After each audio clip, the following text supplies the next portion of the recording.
Hello ladies and gentlemen, and welcome back to Totally Legit Soccer Season 2 with myself and Frederick.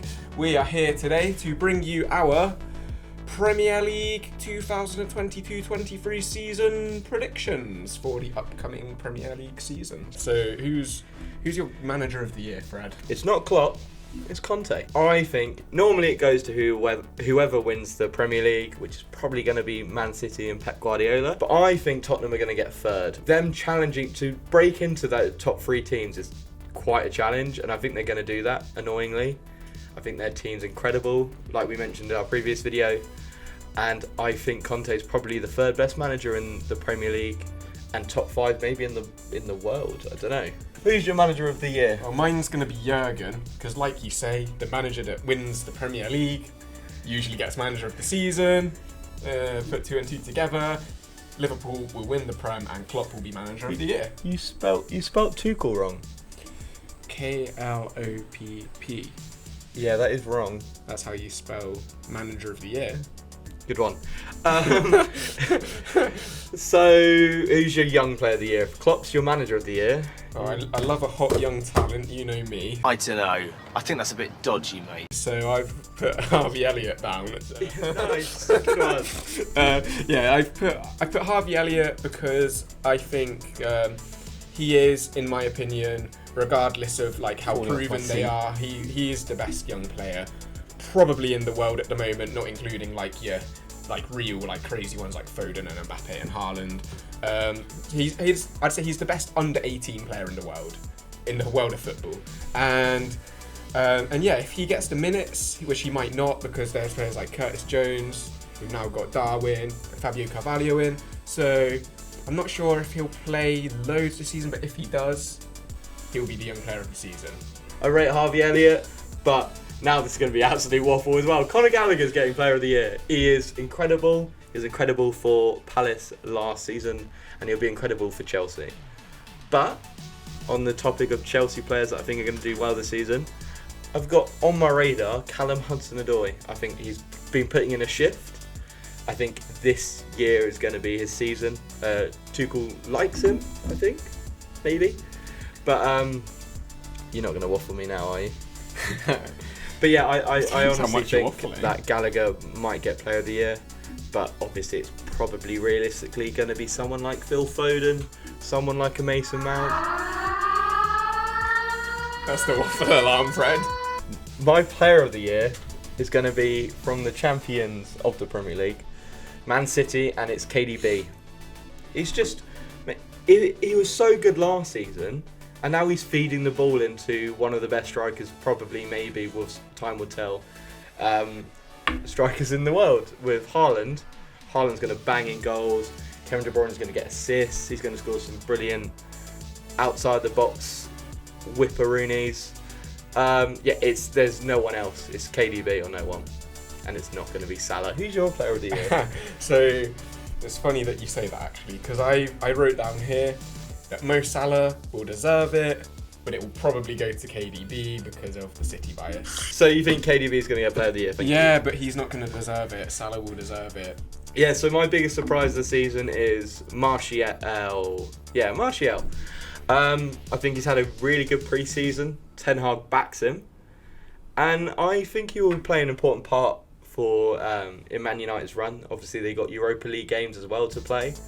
So he probably won't start straight away, but he'll get back there. And he also should be looking at this challenge at Man United as a fresh start. I think this, if any season, this will be the season that he proves why Man United bought him. He was a golden boy, wasn't he? Former golden boy winner. I'd be surprised to see Martial have like a crazy good season, but I like it. It's a good answer.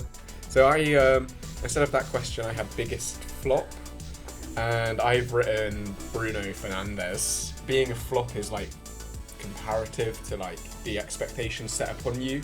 So certain players flop in different ways depending on how much is expected from them, and the expectation for Bruno is simply far too high for Man United fans after what was, to be fair, a really good second half of the 2021 season. The standards that Man United fans expect from him are just far too high. He will never reach those heights again. in his Man United career or possibly his career as a whole. And I personally think that for that reason, he is going to be cursed to be seen as a flop for the rest of his career. Do you think in the his Prem. expectations are high though from people outside Man United? I don't particularly think. I don't think he's awful, but I don't think he's exactly brilliant. Not from rivals. I'd say from rival fans. Kind of understand Then, what he is. Like, we see him for the fraud that he is. I've got my biggest transfer flop here on the conversation of flop. I've gone the boy, Darwin Núñez. Harsh on the boy. So Harsh on the boy. my opinion here is Darwin Núñez, great striker, and he's proven that he can score goals. That's fair enough. He's done it for one season though, so we got nothing really to work on here. And with signings like Gabriel Jesus coming to the Premier League, well, going to Arsenal, he's obviously a Premier League player. We got Haaland coming in, Richarlison, which is but still there. Potentially Chelsea getting a new striker, but you could also count Raheem Sterling if he plays as a false nine. Alvarez as well at City. Yeah, Alvarez at City as well. You've got all these players playing the same position or roundabout as Darwin Núñez will be playing. If all these players outperform Darwin Núñez, especially the ones that cost a little bit less, then I think Darwin Núñez could be left behind a bit and then be seen as a flop. Yeah, I mean that. Flop doesn't necessarily need to mean the worst player in the whole Premier League. It's like I said about Bruno, like when I was talking about Bruno, flop is relative to the expectation set upon the player in the first place. And I will give you that with Darwin's price tag, an expectation does come with that. So he could comparatively flop, like say he scores maybe like 10 goals instead of 20 goals, he could be seen as a flop in that sense. Yeah. But I think he will at worst be average. It's just whether or not average will mean he's a flop or not. Who have you got as your biggest flop transfer then? Ooh, I think you'll like my one. Richarlison. Couldn't agree more. Well, apart from what I just said. I mean, yeah, it comes back to what I've already said twice now, so I won't over-explain it again, but just like way too much will be expected from the Spurs fans for a player who will probably come in at the best as fourth choice. Like Conte would probably be sensible to stick with Kulusevski, Son and Kane as his first choice front three. So Richarlison will be in there as fourth choice. And you've got to remember they've got Lucas Moura, they've got maybe Ryan Sessegnon, but they definitely have also got Ivan Perisic now. Best free transfer of the window, by the way, in my opinion. And yeah, like honestly, if things don't go well for Richarlison, it's unlikely, but he could end the season as seventh choice striker at Spurs. And he's a glorified bench warmer, isn't he, a little bit? yeah, he is big time. Yeah, he's like. Did you see when he got his head done like R9? Because he's Richarlison 9 now at Tottenham. So he's trying so hard to be Ronaldo. It's just cringe. So it could go the other way though, because he played for Everton, who don't really score goals, and he had a reasonably good output there. So it could go the complete other way, and we could be here with egg on our face. But I do agree with you. I don't think Richarlison's that amazing of a signing for roundabout the same price, just a little bit less than Darwin Núñez. Have you heard about his pre-seasons? No. Worst pre-season you can possibly have. He's Really? so brutal, like players like Channing and stuff, because they're just overworked completely. Damn. Same thing happened at Chelsea. He's a hard man. No innuendo intended. There wasn't even the undertone of one until you said that, Fred. Yeah. So who was your best transfer, Fred? Gabriel Jesus, I've gone for. Yeah, I just think what a signing. Criminally underrated at City. When he played, he was good.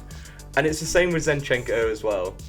These players played for, couldn't get in the City team, not because they were bad, because they were playing for City. Both those players start for any of the teams outside, probably top two. I don't know, they don't necessarily start for Man City and Liverpool, certainly start for Chelsea, certainly start for Tottenham, and the list goes on. Yeah. So both of those signings, amazing, but I'm going to link us on to our next question just real quickly, because it links in really well here.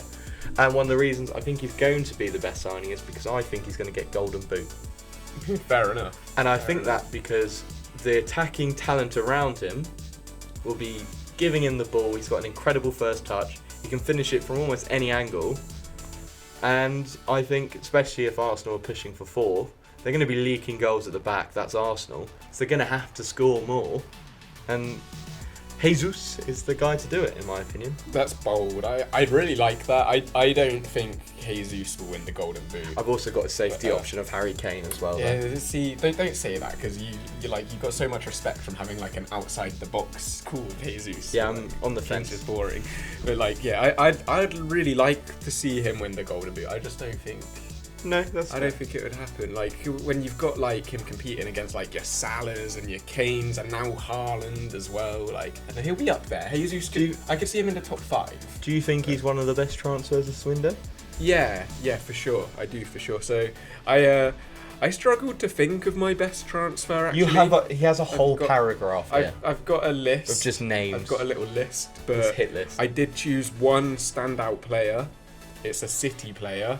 That is my actual number 1 transfer of the window. So let me just rush through this real quick. I said Tyler Adams at Leeds, amazing signing. I did put Gabby Jesus in there. Coutinho, because he technically was on loan at Villa, so they just signed him officially. Then I put Sterling, Raheem Eriksson, Target and Pope both to Newcastle, Frankie Chan to Wolves. Or I think that's probably my top 10 signings I've just given. But my number 1 best signing, all things considered, is actually Julian Alvarez Not to Man Haaland. City, not Haaland. And let me explain why. So part of the reason that no one's talking about Alvarez is because Haaland's just gone to City. Yeah, that's Everybody's fair forgetting how good Alvarez is. So City have just signed a man that scored 30 goals for River Plate last season for £14 million. That is a bargain. That is an absolute bargain. So I don't know if comparing Haaland and Nunes, for example, would be a fair comparison. But like Nunes and Alvarez, on the other hand, they are like very, very similar levels of that's fair. establishment. They're both similarly proven, right? And yeah, I'm obviously not going to say anything bad about Nunes. I think he's going to be amazing for Liverpool. But like, how have City managed to get like a very, very similar player for what, like a fifth of the cost? Not even that. So yeah, all things considered, mainly because of how much of a bargain it is, I'd say Alvarez is probably the best bit of business, like pure business, done in this transfer window. No, that's fair enough. I don't know too much about him, to be fair, to comment. But yeah, it seems to be banging goals. You should watch his River Plate goal compilation from last season. Oh, yeah. It's good watching. I'm on the edit already. Yeah, sick. Golden Glove, I keep this really short. I've got Edison. I think Alisson is the best keeper in the league. But Correct. Man City are going to win the league. And so they're probably going to concede the least amount of goals, which in result equals clean sheets. All I'm saying is Edison will get Golden Glove, but that's not because he's the best keeper, because they're going to get the most clean sheets. There we go. Bit boring, but... Yeah, I mean, it is how it works, though, isn't Yeah. it? At the end of the day, so fair enough. I mean, mine's boring. I obviously put Alisson, just because I think he's the best goalie and he will have the most clean sheets. Don't really know what else to say about that. This is our last question for the day. So, who did you say would be your first manager to get sacked this season? I've got Hassan Hutel down here. Artasan Hutu, yeah. Yeah. Yeah. I've written down Arteta. Probably unrealistic, maybe a little bit of stirring. But basically, if Arsenal start the season like they did last season, losing loads of games in a row, I can't see Arteta surviving through it.